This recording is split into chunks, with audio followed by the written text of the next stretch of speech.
tetap ku rasa tangannya.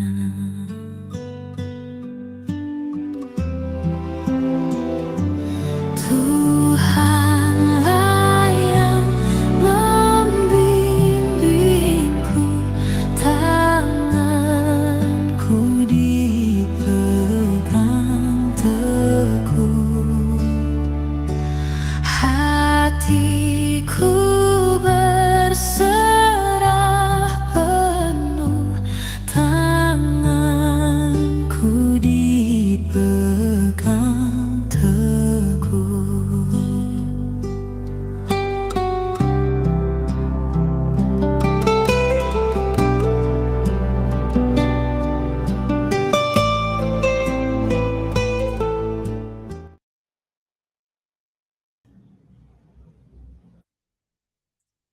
Iya, selamat malam Bapak Ibu serta saudara-saudari sekalian.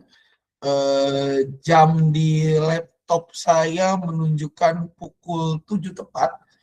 Itu artinya kita akan memulai bincang sersan kita edisi malam hari ini, hari Rabu tanggal 17 bulan Juni tahun 2026 ini.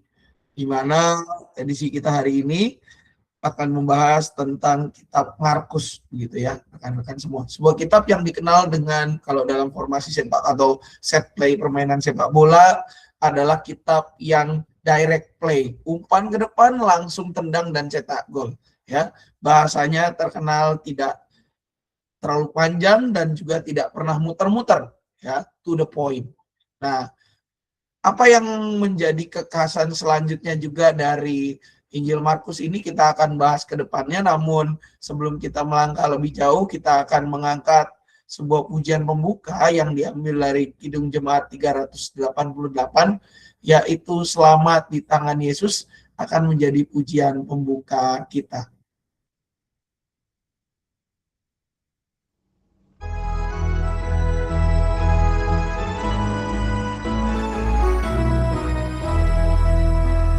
Selamat di tangan Yesus, aman pelukannya, dalam teguh kasih-Nya, aku bahagia.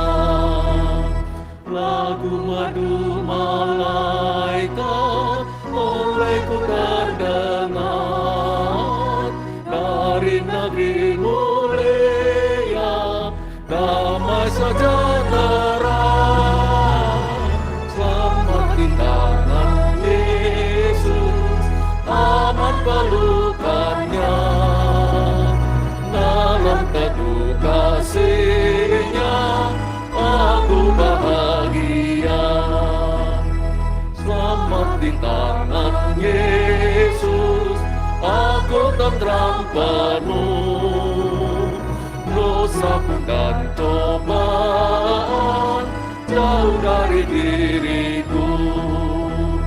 Duka, cemas, dan bimbang kuasanya tak tetap, goda dan air mata akan segera lenyap. Selamat di tangan Yesus, aman pelukannya, dalam teduh kasih-Nya, aku bahagia.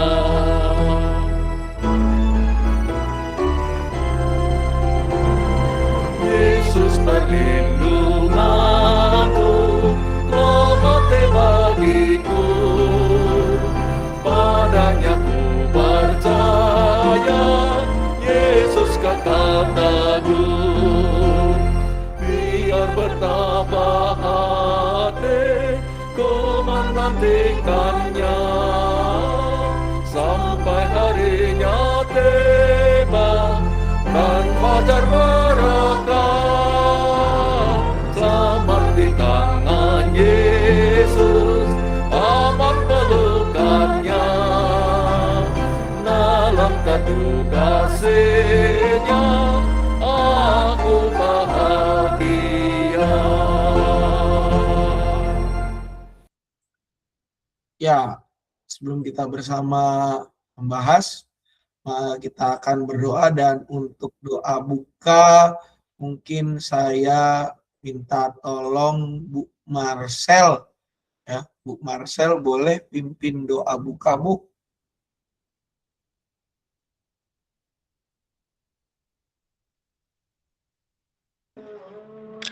Baik, Bapak, Ibu, teman-teman, mari kita berdoa.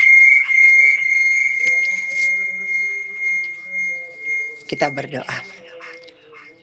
Bapa dalam surga, kami mengucap syukur malam hari ini atas penyertaan Tuhan dalam sepanjang hari kami, dari pagi, siang, sampai malam dalam kami beraktivitas.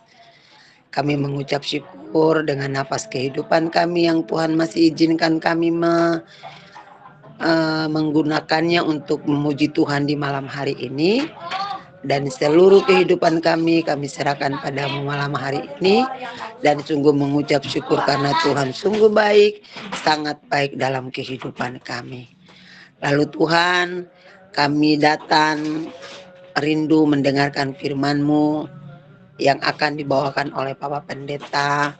Semoga Roh Kudus-Mu berkarya dalam setiap kami yang akan menerimanya dengan sukacita. Lalu Tuhan, Engkau berkati setiap kami supaya firman yang akan kami dengar ini tidak berlalu sia-sia, namun oleh tuntunan Roh Kudus-Mu kami dapat melakukannya, mengaplikasinya dalam kehidupan sepanjang kehidupan kami. Walaupun kami tidak saling bertatap muka, kami datang dari rumah masing-masing, Tuhan pakai saluran yang kami pakai ini untuk menjadikan kami orang-orang yang akan menerima sabda Tuhan, dan kami percaya kuatan Roh Kudus Tuhan sendirilah yang menjadikan kami kuat dalam menghadapi segala yang akan kami jalani. Dalam nama Tuhan Yesus kami mengucap syukur dan kami berdoa kepada Bapa yang di surga, karena Engkau Allah yang sungguh baik. Terima kasih Tuhan. Amin. Amin. Terima kasih pada Bu Marcel. Baik, Bapak Ibu serta saudara-saudari sekalian, seperti yang ada tertera di informasi baik di grup wilayah maupun juga di mana-mana Bapak Ibu mendapatkan informasi, tema kita pada kesempatan malam hari ini, ya, bincang sersan kita di edisi bulan Juni ini adalah bicara tentang kitab Markus, ya, totalitas tanpa batas. Nah, Bapak Ibu saudara-saudari, tentu kita harus mengenal dulu Markus ini siapa sih, begitu ya. Karena kan kita yakin dan percaya tak kenal maka tak sayang, tapi kalau sudah sayang mohon jangan dibuang, begitu ya. Markus ini siapa? Markus ini punya nama yaitu Yohanes Markus, ya. Kalau kita buka di Kisah Para Rasul 12 ayat 12, nama yang terdapat di sana itu adalah Yohanes Markus, ya. Pak, kok informasinya ada di Kisah Para Rasul? Ya, karena Kisah Para Rasul itu banyak memuat informasi-informasi tentang tokoh-tokoh di dalam Alkitab kita, khususnya di Perjanjian Baru, gitu ya. Dalam Kisah Para Rasul 12 ayat 12 di situ Bapak Ibu Saudari, kita bisa menemukan sebuah nama, ya. Yohanes yang disebut juga Markus. Nah, inilah yang menulis kitab Injil Markus, ya. Dia bukan 12 murid Yesus. Dia bukan bagian itu. Tapi dia punya peran penting dalam pembangunan jemaat atau gereja mula-mula, ya. Walaupun bukan bagian dari ke-12 murid, tapi Markus ini punya punya sebuah hal yang sangat mendasar dalam kehidupan jemaat mula-mula, yakni apa? Menuliskan kesaksian yang berbentuk Injil, kesaksian tentang Yesus Kristus, ya. Kalau kita bicara siapakah keluarganya, kita bisa tahu di Kolose 4 ayat 10, Markus itu adalah sepupu, ya, sepupunya Barnabas, salah satu rasul yang bekerja bersama dengan Petrus. Dengan Paulus, ya. Dan juga Markus itu pernah menemani Paulus dalam perjalanan misinya, serta dia punya hubungan yang dekat dengan Petrus. Kita bisa baca itu di 1 Petrus 5 ayatnya yang ke-13. Nah, kalau kita bicara tentang identitas Markus, Bapak Ibu Saudari, si Yohanes Markus yang menjadi penulis Injil Markus ini, hidupnya nggak selalu mulus. Ya. Dia pernah meninggalkan Paulus dan Barnabas di tengah perjalanan pelayanan mereka. Gitu ya. Di Kisah Para Rasul 13 ayat 13. Dan ini menjadi sumber friksi gitu ya, karena meninggalkan akhirnya jadi sumber friksi atau perselisihan antara Paulus dan Barnabas. Kita bisa kenal bagian itu ya. Makanya kan sempat rame lah di dalam kehidupan gereja mula-mula. Tapi Markus kemudian dipulihkan dan kembali dapat kepercayaan dalam pelayanan. Bahkan kalau kita bicara di suratnya Paulus kepada Timotius yang menjelaskan akhir kehidupan memang menjadi detik-detik akhir kehidupan Paulus. Paulus itu menyebut Markus sebagai rekan yang sangat berguna, punya punya specialty, punya tempat khusus dalam hati Paulus terkait performanya. Nah, kalau kita bicara tentang Injil Markus, Bapak Ibu Saudari, maka para ahli kitab atau ahli tafsir meyakini bahwa Injil Markus itu ditulis ya, sebagaimana kitab Injil pada umumnya ditulis berdasarkan kesaksian dan pengajaran Petrus tentang kehidupan Yesus. Ya. Makanya kalau kita lihat Injil Markus ini nggak terlampau panjang gitu ya. Karena ini berasal dari pengajaran Petrus yang memang ada ada hubungan saudara lah antara Markus dengan Petrus ini, ada kedekatan tersendiri. Ya. Makanya Injil Markus ini juga dianggap sebagai catatan yang paling dekat dengan pengalaman para saksi mata pelayanan Petrus. Karena apa?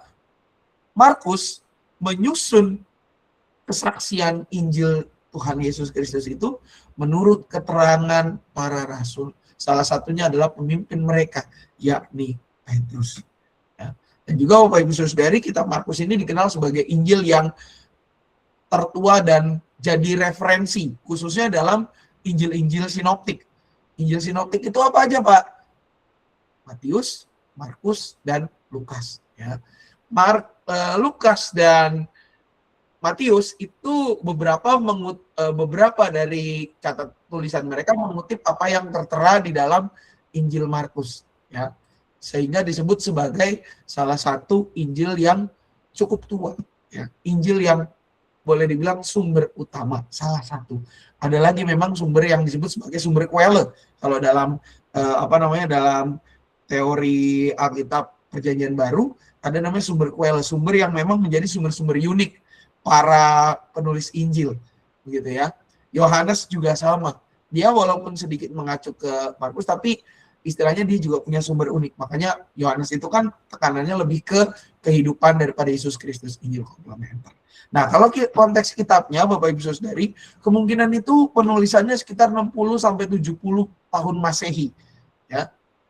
Ketika orang-orang Kristen pada saat itu, ya kan, Kristen itu baru disebut nanti ketika di Antioquia gitu ya, nama Kristen digunakan. Ketika orang-orang Kristen pada saat itu menghadapi tekanan dan penganiayaan, khususnya mereka yang berada di Kekaisaran Romawi. Ya. Ini menjadi konteks daripada kitab Injil pada umumnya. Kalau Lukas itu memang langsung kepada Theophilus. Matius itu kepada orang-orang Yahudi. Nah, Markus ini lebih netral gitu ya, kepada siapa saja, tapi yang jelas kepada orang-orang Kristen yang sedang pada saat itu mengalami tekanan dan penganiayaan. Nah, beda dengan Matius. Kalau kita bulan lalu kan bicara tentang Matius tuh ya. Matius itu memang menulisnya untuk pembaca Yahudi. Makanya langsung pertama-tama yang di Matius 1 ayat 1 sampai selesai itu adalah silsilah Yesus Kristus. Silakan dibuka di Alkitab. Ya. Karena apa? Konteks orang Yahudi itu sangat mementingkan siapa asal-usul keluarganya. Samalah kayak kita hari ini begitu ya, Bapak Ibu Saudara-saudari. Kalau si A ini emak bapaknya siapa, lalu kakek neneknya siapa, nanti diurut-urut ya. Nah, Matius, orang Yahudi itu kayak gitu ya. Seperti orang Asia pada umumnya ya. Nah, kalau Markus apa? Markus itu tujuannya kepada pembaca non-Yahudi yang memang gak terlalu mengenal tradisi dan hukum Taurat. Makanya kebiasaan-kebiasaan Yahudi yang tidak dijelaskan dalam Injil lainnya itu ada dijelaskan cukup detail dalam kitab Injil Markus ini. Karena memang tujuan penerima daripada Injil Markus ini adalah pembaca non-Yahudi. Nah, seperti yang saya dari awal bilang, Bapak Ibu Saudara-saudari, salah satu karakteristik kitab Markus itu adalah kecepatan penulisannya. Cepat, padat, dan ringkas, begitu ya. Nggak banyak drama. Ini terlihat dari jumlah pasalnya. Matius pasalnya ada 28. Lukas pasalnya ada kurang lebih 24. Ya, dan ayatnya cukup panjang. Yohanes itu pasalnya kurang lebih 21. Markus di sisi lain, Bapak Ibu Saudari, pasalnya hanya 16. Dan kalau kita lihat gaya bahasanya sangat-sangat direct. Kalau main bola tuh ibarat kata dapat bola dari belakang langsung umpan ke tengah, tengah umpan ke penyerang langsung gol. Udah kayak gitu gaya bahasanya. Ya. Contoh bicara soal Yesus mati. Langsung aja setelah misalnya pada jam 3 berserulah Yesus dengan suara nyaring, Eloi Eloi lama sabachthani, yang berarti Allahku mengapa engkau meninggalkan aku. Mendengar itu beberapa orang yang di situ berkata, lihat ia memanggil Elia, bergegaslah, dan seterusnya. Yesus berseru dengan suara nyaring dan menghembuskan napas terakhir. Terkoyaklah tabir suci menjadi 2 dari atas ke bawah. Ya, ketika kepala pasukan yang berdiri berhadapannya melihat dia menghembuskan napas terakhir seperti itu, berkatalah ia, sungguh orang ini anak Allah. Ada juga perempuan yang melihat dari jauh dan seterusnya. Mereka telah mengikuti Yesus dan melayaninya waktu ia di Galilea dan seterusnya. Cepat bahasanya. Kalau di Matius, Bapak Ibu Saudari, kalau kita lihat di di Matius 27 begitu ya, tentang kematian Yesus, itu ada beberapa segmen. Ya. Yesus mati, dari jam 12, lihatlah bait suci terkoyak menjadi 2 dari atas sampai ke bawah dan seterusnya. Ya. Kepala pasukan dan prajuritnya yang menjaga Yesus menjadi sangat takut. Ada tekanan emosinya. Kalau Markus enggak. Ya udah, kematian Yesus gimana? Jam sekian begini, jam ini begini, jam ini begini. Sederhana. Cepat, padat, ringkas, dan penuh tindakan. Dan ketika bicara salah satu kata terbanyak dalam kitab Markus itu adalah segera. Dasken, sat-sat ya, kalau kita ingat kampanye pilpres itu sat-sat. Injil yang sat-sat ya ini Markus gitu ya, muncul berulang kali. Kesannya apa? Pelayanan Yesus itu bergerak tanpa henti, non-stop ministry. Kalau Matius itu masih ada jedanya, kalau Markus ini benar-benar kayak orang ya udah dari titik A ke titik B, titik B ke titik C, titik C ke titik D, titik D ke titik E, dan seterusnya. Non-stop moving. Ya, benar-benar bergerak tanpa henti. Dan kalau kita bicara tentang penggambaran Yesus, Matius itu menampilkan Yesus sebagai raja. Nah, kalau Markus itu apa? Markus itu menampilkan Yesus sebagai hamba Allah. Ya. Hamba, sebagai hamba. Matius, Yesus itu raja.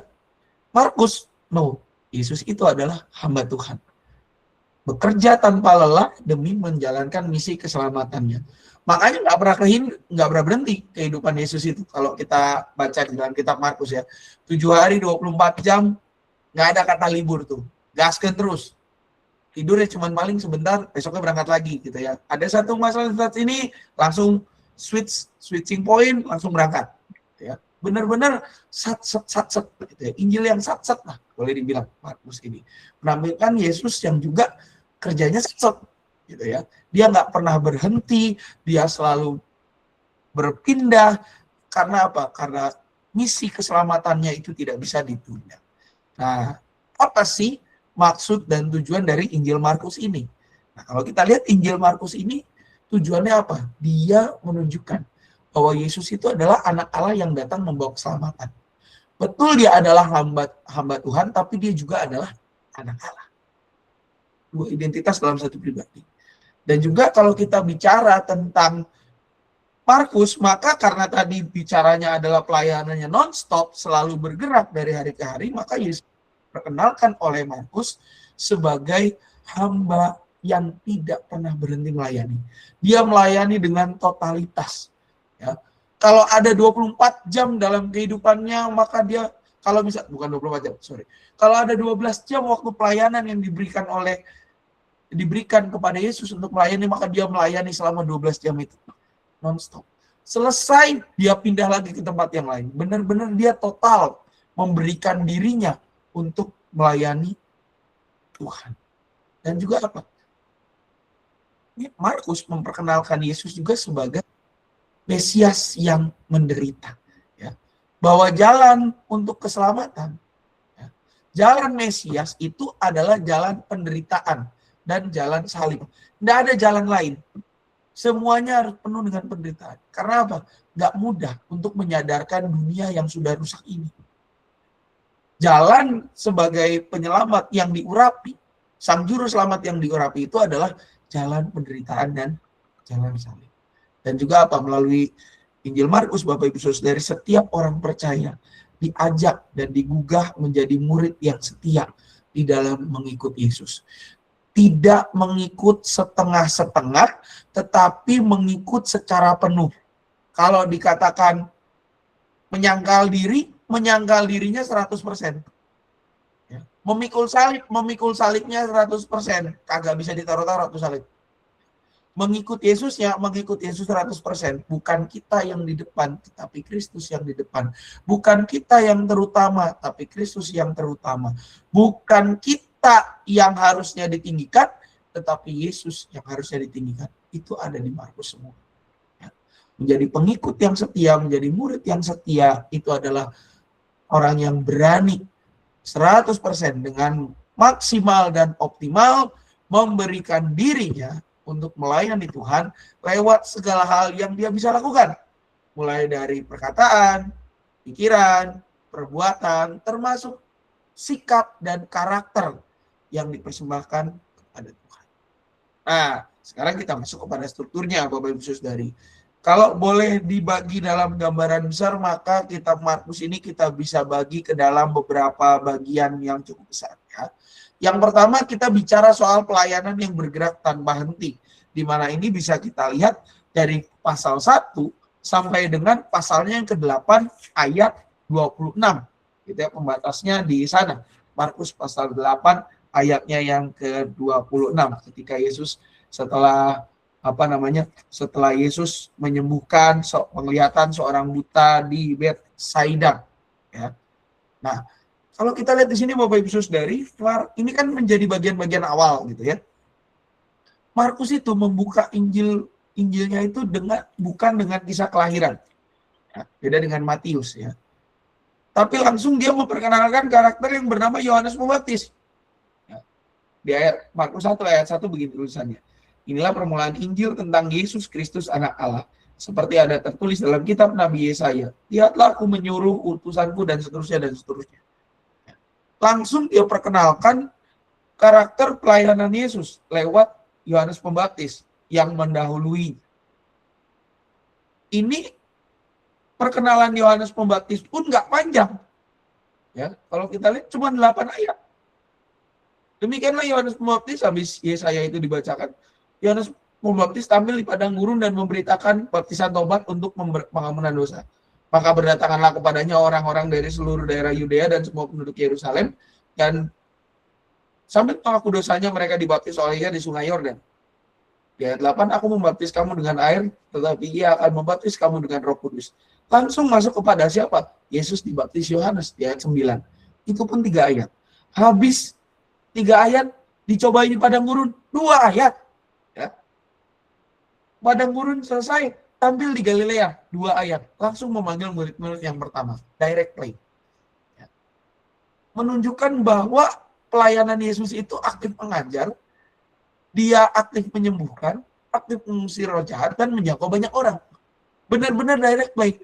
Nggak ada waktu drama-drama di dalam kitab Markus ini. Langsung.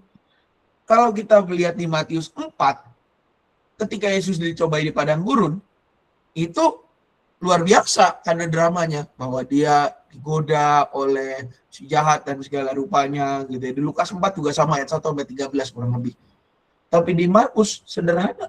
Segera sesudah itu, habis dibaptis, Roh mendesak dia ke padang gurun. Di padang gurun itu selama 40 hari, ia dicobai oleh iblis, ia tinggal bersama dengan binatang-binatang liar dan malaikat-malaikat melayani dia. Selesai.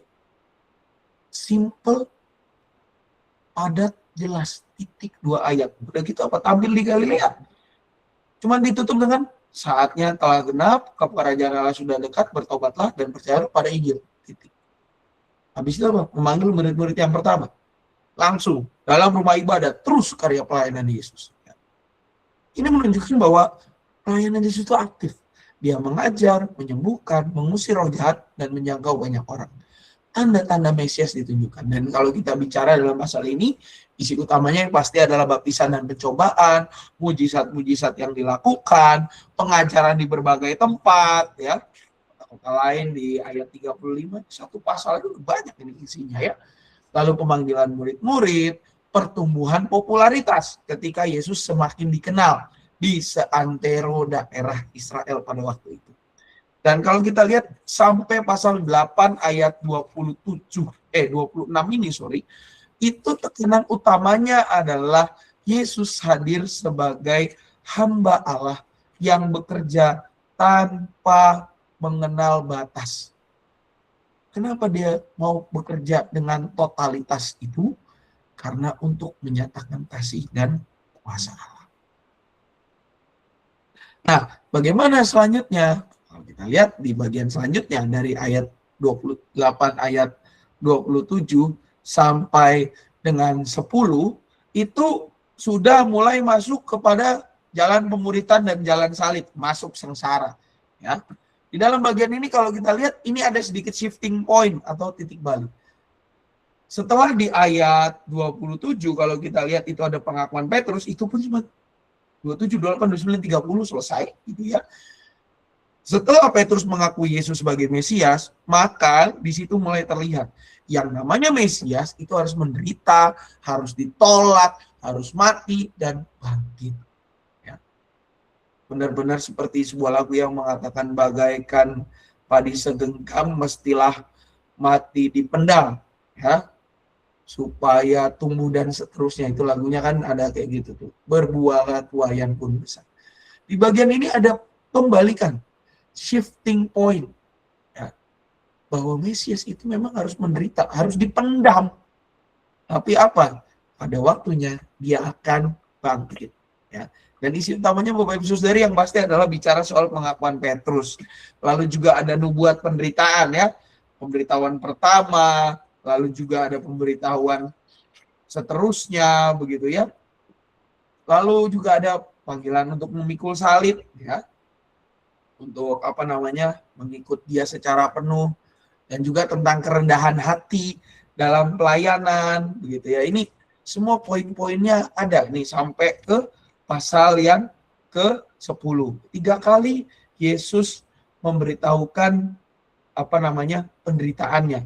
Dan melalui pemberitaan-pemberitaan itu Yesus juga menekankan tentang bagaimana melayani Tuhan itu harus penuh dengan kerendahan hati. Karena bukan kita yang utama, Tuhan yang utama. Bukan maunya kita, tapi maunya Tuhan. Dan kalau minjem judul podcast yang ada di YouTube GKJ Curug, Bapak Ibu yang baru-baru ini, mudah-mudahan Bapak Ibu sudah mendengarkannya. Seperti judul podcast itu, waktu Tuhan itu bukan jadwal kereta. Ya. Kalau jadwal kereta kan kadang maunya kita cepat, terstruktur, ya. Tapi kalau waktu Tuhan kan tidak. Melayani juga sama. Bukan soal maunya kita. Tapi apa? Soal kebenaran firman Tuhan. Bagaimana kebenaran firman Tuhan itu harus disampaikan. Maunya Kak, kita pengennya terkenal, kita pengennya terekspos, kita pengennya semangat, kita terakomodir. Tapi apakah Tuhan seperti itu? Enggak. Karena semua depannya adalah maunya kita. Tapi kalau bicara tentang pengajaran Tuhan, maunya apa? Maunya Allah seperti apa? Maunya Allah adalah orang itu hidup benar. Bagaimana kita bisa menyangkal diri, memikul salib, dan juga mengikuti Yesus, bukan mengikuti diri kita. Tekanannya Bapak Ibu Saudari dalam beberapa pasal ini adalah mengikuti Yesus berarti kita mengikuti jalan salib. Bukan sekedar menikmati mujizat dan berkat. Tidak.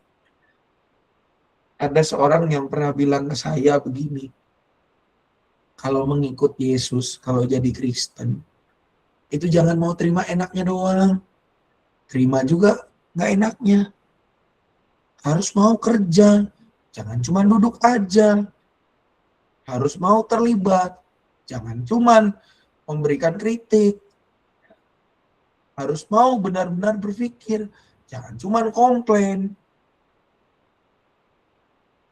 Mengikuti Yesus itu berarti mengikuti jalan salib, nggak cuma menikmati mujizat dan berkat. Jangan cuma mau didengar, tapi maulah mendengar. Jangan cuma mau istilahnya diterima, tapi maulah menerima.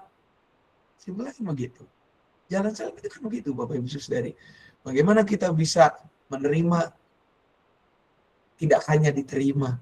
Bagaimana kita mau melayani tanpa perlu dilayani. Jangan mau terima enaknya aja. Hari ini Bapak Ibu, isu ini sangat relate buat kita. Semua orang berkoar, gitu ya. Baik untuk kondisi bangsa, kalau kita lihat. Tapi apa? Ketika disuruh kerja, ada satu diskusi yang menarik Bapak Ibu Saudari, kemarin saya nonton gitu ya, dalam sebuah forum gitu ya. Ketika disuruh kerja, ayo kita jalan ke sana, kita lihat situasi di sana seperti apa. Nggak mau. Ya kan, ya opo gitu loh bahasa Jermannya. Ya maunya apa kalau disuruh lihat nggak mau? Ya maunya apa?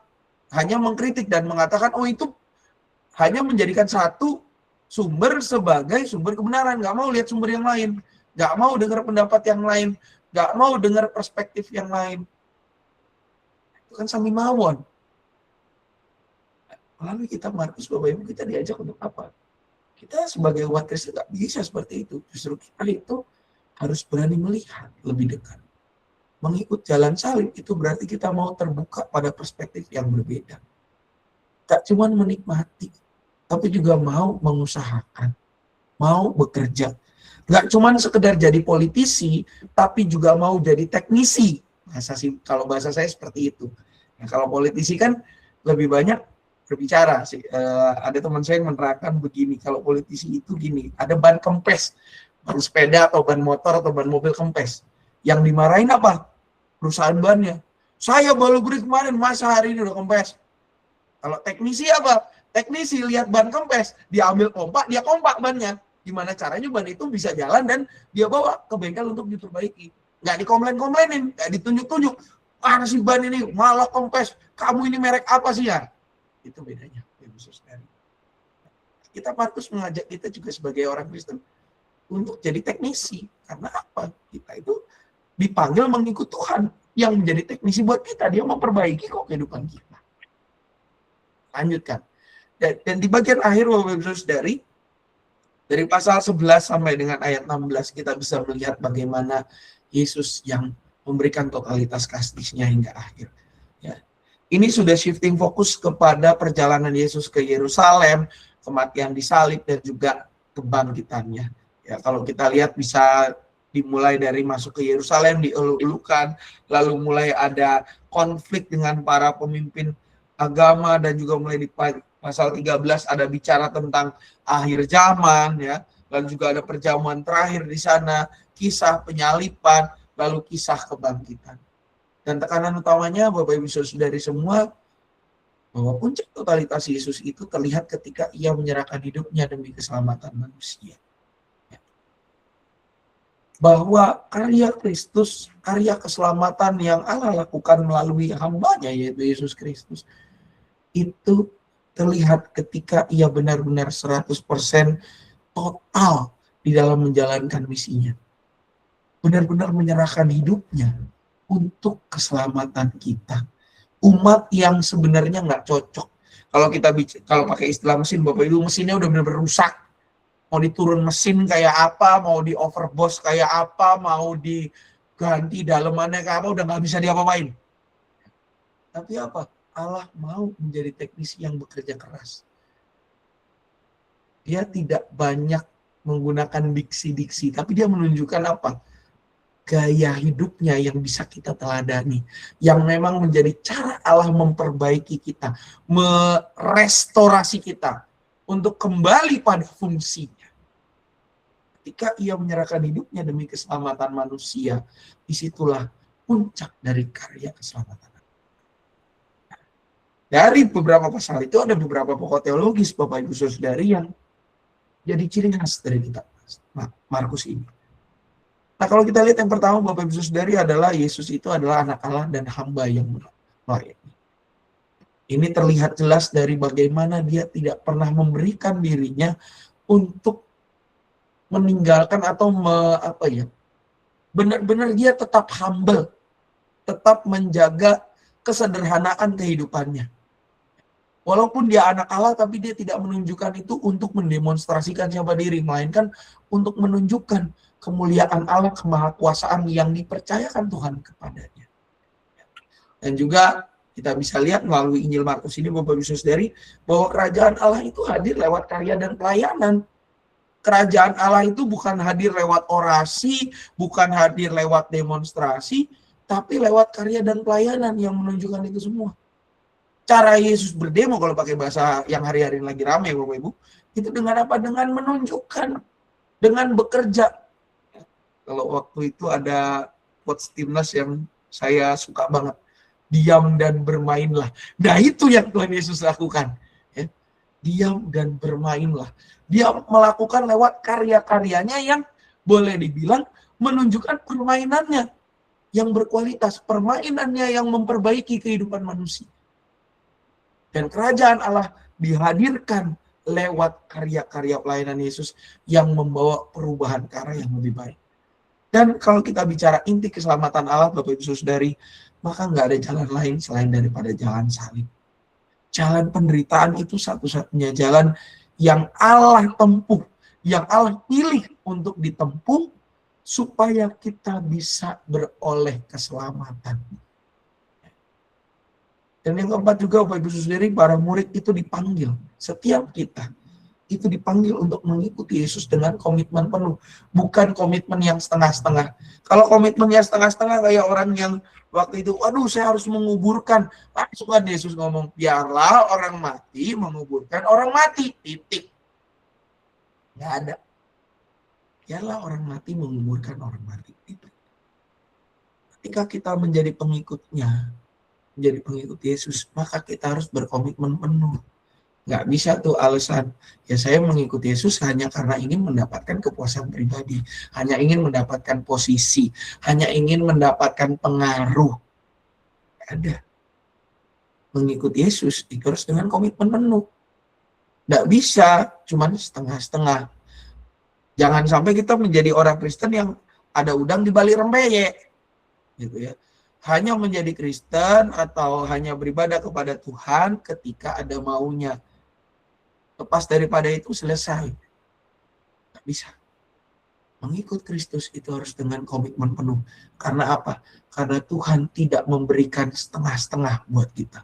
Dia memberikan seluruh hidupnya untuk keselamatan kita. Dan kebesaran sejati itu ditemukan dalam pelayanan, bukan kekuasaan. Kekuasaan itu hanya alat. Kekuasaan itu terbatas. Tapi kalau yang namanya kita melayani, baik di rumah, baik di masyarakat, baik di gereja, baik di mana-mana Tuhan menempatkan, kita akan menemukan kesebesaran yang sejati. Karena apa? Yang kita tinggalkan itu adalah pengaruh baik. Gajah mati meninggalkan gading, harimau mati meninggalkan apa, tapi manusia kan mati meninggalkan apa?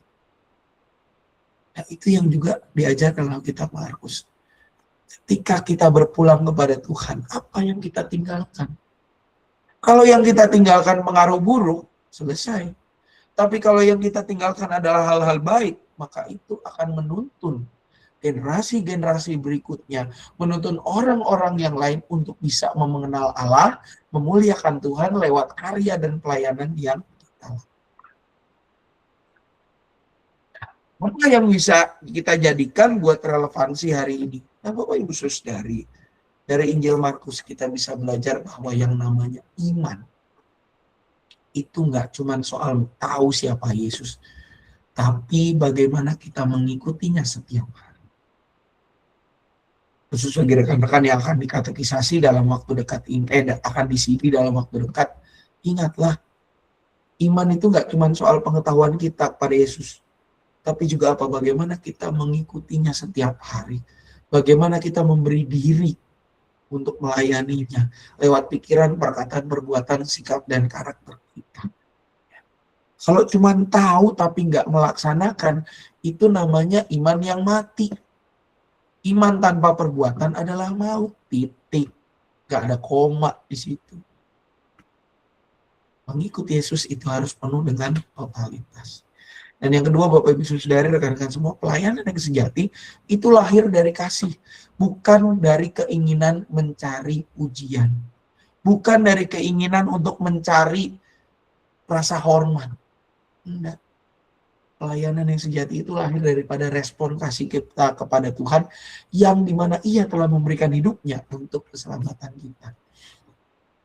Dan yang ketiga, Bapak Ibu Saudari, menjadi murid Kristus itu berarti kita siap untuk memikul tanggung jawab dan kita berani untuk berkorban.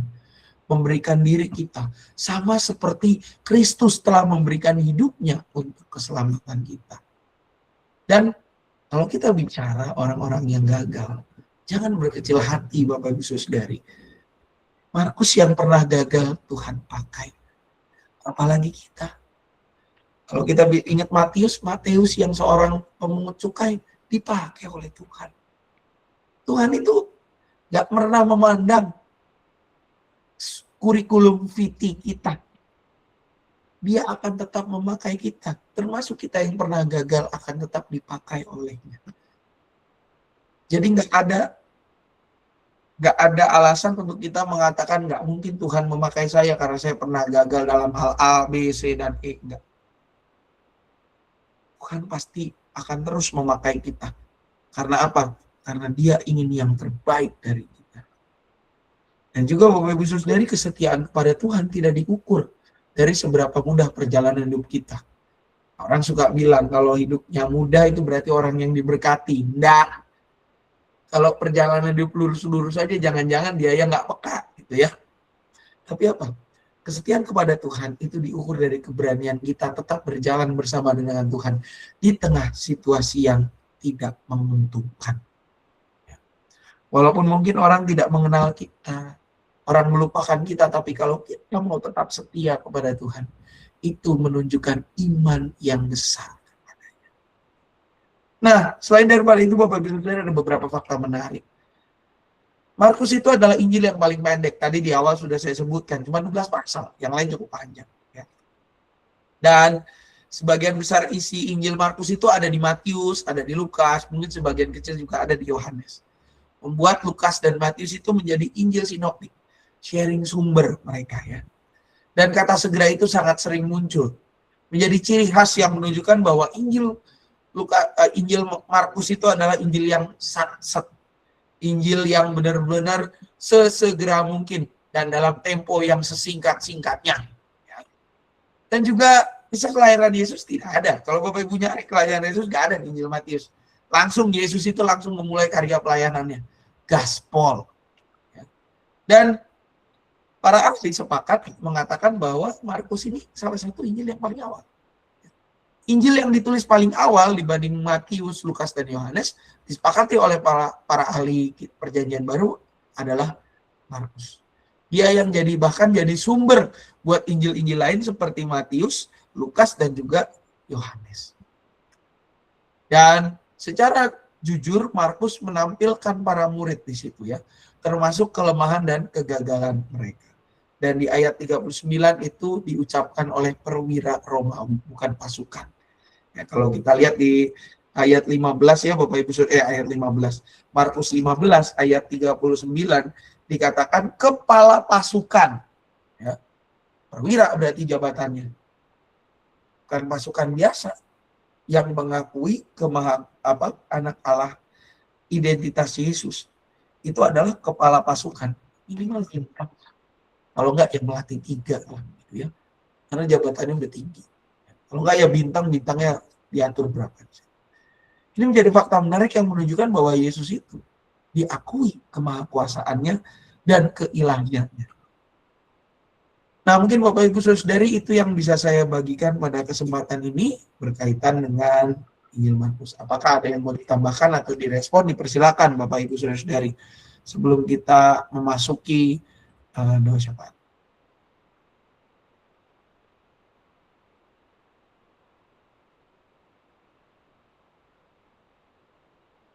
Baik, kalau tidak ada, kiranya ini menjadi berkat bagi kita semua, dan ingatlah Bapak Ibu Saudari, melalui Injil Markus, kita bisa melihat bahwa Yesus yang melayani dengan totalitas tanpa batas itu terlihat jelas.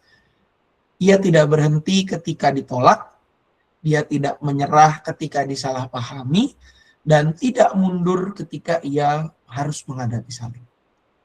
Karena itu Bapak Ibu Saudari, marilah kita tidak hanya sekedar menjadi pengagum Yesus, tapi jadilah murid yang sungguh-sungguh mengikutnya dalam setiap aspek kehidupan. Amin. Kita akan memasuki doa syafaat, Bapak Ibu Saudari. Ada beberapa pokok doa yang sudah tercantum di dalam warta jemaat kita. Mungkin Bapak Ibu bisa cek nama-nama di sini. Jika ada tambahan, Bapak Ibu silakan mengetik di kolom chat atau bahkan mengaktifkan mikrofonnya. Ada tambahan Bapak Ibu Saudari? Paling Kak Kristin, Pak. Oh ya, ada Bu, ini udah. Oh, udah, makasih. Ya. Kasih Bu. Ada lagi yang lain Bapak Ibu?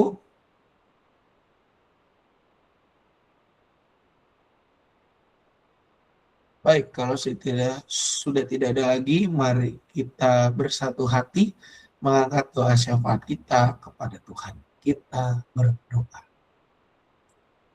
Kami bersyukur ya Tuhan, melalui Markus kami boleh belajar tentang makna totalitas tanpa batas. Biarlah Engkau yang menuntun kami untuk menjadi umat yang berani bertotalitas penuh di dalam mengikut-Mu.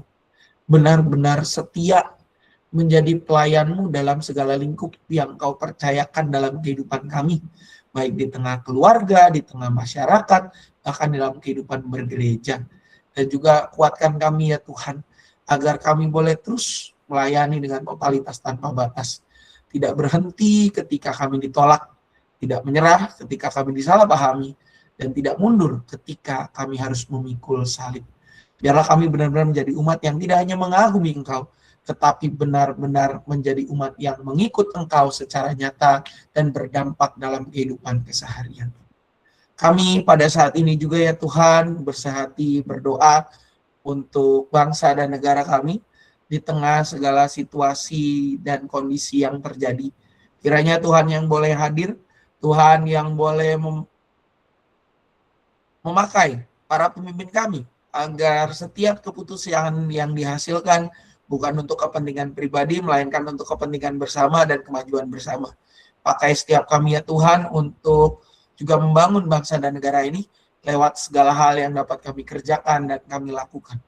Kami pada saat ini juga berdoa untuk gereja kami, GKI Cicurug ya Tuhan, untuk kegiatan-kegiatan seperti persidangan majelis jemaat hari Minggu yang akan datang, lalu juga untuk kegiatan-kegiatan gerejawi lainnya, kebersamaan pra remaja dan remaja tanggal 24 yang akan datang, juga untuk rencana-rencana kegiatan lain, kiranya Tuhan berkati. Tuhan sertai agar kami sebagai bagian daripada gerejamu, GKI Cicurug, tempat ini boleh terus bertumbuh dan menjadi persekutuan yang sehat, kuat, dan inovatif. Benar-benar menunjukkan menjadi sebuah gereja yang terus saling memperbaharui diri dan selalu mau untuk belajar hal-hal baru di dalam kehidupan kami. Biarlah Engkau berkati setiap aktivis, para karyawan, dan juga setiap mereka yang terlibat dalam setiap kegiatan kami.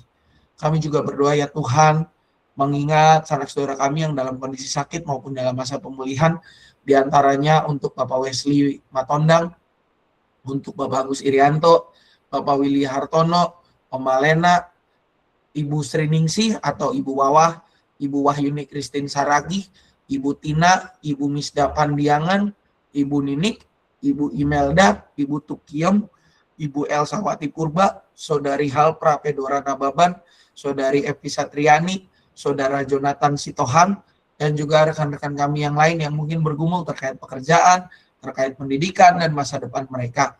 Biarlah Tuhan juga berkati setiap mereka, Tuhan yang atur kehidupan mereka agar setiap langkah hidup yang dilakukan benar-benar seluruh dengan kehendak-Mu, dan kiranya keluarga yang mendampingi Tuhan kuatkan dan Tuhan berikan sukacita serta damai sejahtera.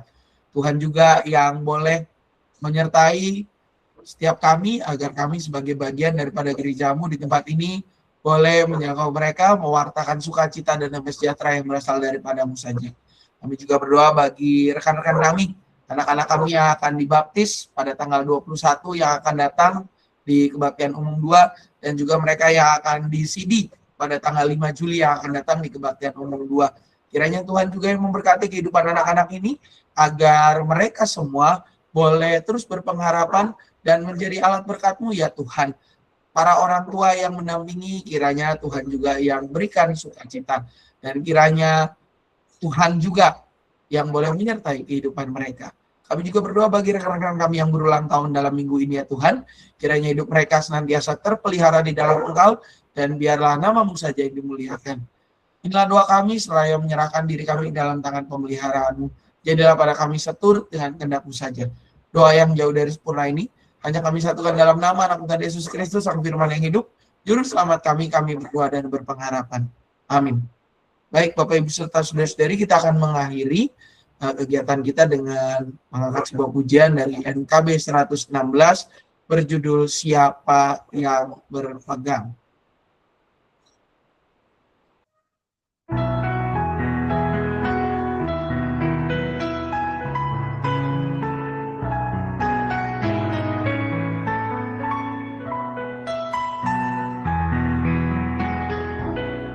Siapa yang berpegang pada sabda Tuhan dan setia mematuhinya, hidupnya mulia dalam cahaya Bapa, bersekutu dengan Tuhannya. Percayalah dan pegang sabdanya, hidupmu dalam Yesus sungguh bahagia.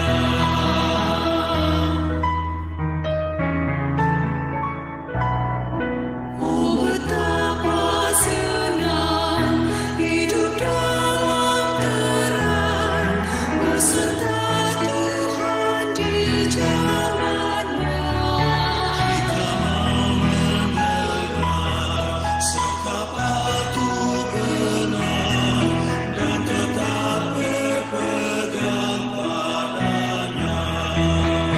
Percayalah dan pegang sabdanya, hidupmu dalam Yesus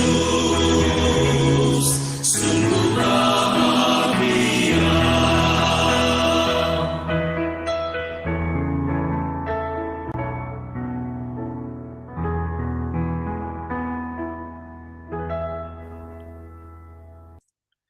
Ya, Bapak Ibu Saudari, sebelum ditutup, apakah ada pengumuman mungkin dari Komisi Dewasa, Lansia, atau yang lain-lainnya? Ada pengumuman, Bapak Ibu?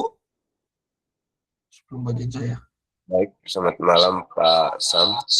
Mungkin pengumuman dari Komisi Dewasa dulu Pak. Iya Pak, silakan Pak. Ya, mengingatkan aja buat Komisi Dewasa bahwa besok ada latihan untuk latihan pujian di ruang Sanhedrin. Itu saja sih Pak sementara. Terima kasih. Baik, terima kasih Pak David. Bapak Ibu, sedikit pengumuman tambahan. Yang pertama adalah soal katekisasi. Kelas katekisasi untuk tahun ajaran yang baru sudah dibuka. Nah, ini kita lebih strict untuk yang tahun ini, Bapak Ibu Saudari, karena peserta kelas katekisasi kita batasi cuma 15 orang, sehingga Bapak Ibu Saudari, kelas katekisasi itu pendaftarannya memang kita tutup kan tanggal 5 Juli. Namun kalau sudah 15 orang, maka kita akan tutup pendaftarannya. no matter what gitu ya istilahnya. Kita membatasi peserta itu cuma 15 orang gitu ya Bapak Ibu Saudari, dan juga tidak ada tawar-tawar, sehingga Bapak Ibu Saudari jangan ketinggalan untuk untuk mendaftarkan ya anak-anak di kelas katekisasinya. Syarat-syaratnya Bapak Ibu bisa cek di di informasi yang terdapat di Warta Jemaat maupun di media sosial GKI Cicurug. Dan juga Bapak Ibu Saudari, untuk informasi lain Bapak Ibu bisa cek di Warta Jemaat GKI Cicurug, di mana linknya tertera di di bio Instagram maupun juga di informasi yang biasa saya share di grup WA tiap wilayah. Silakan diklik saja Warta Jemaat, dan juga jangan lupa Bapak Ibu Saudari untuk memfollow media sosial GKI Cicurug seperti YouTube, Facebook, dan juga Instagram. Itu saja mungkin Bapak Ibu serta saudara-saudari sekalian yang bisa disampaikan. Kiranya menjadi berkat bagi kita semua. Bapak Ibu Saudari, akhir kata selamat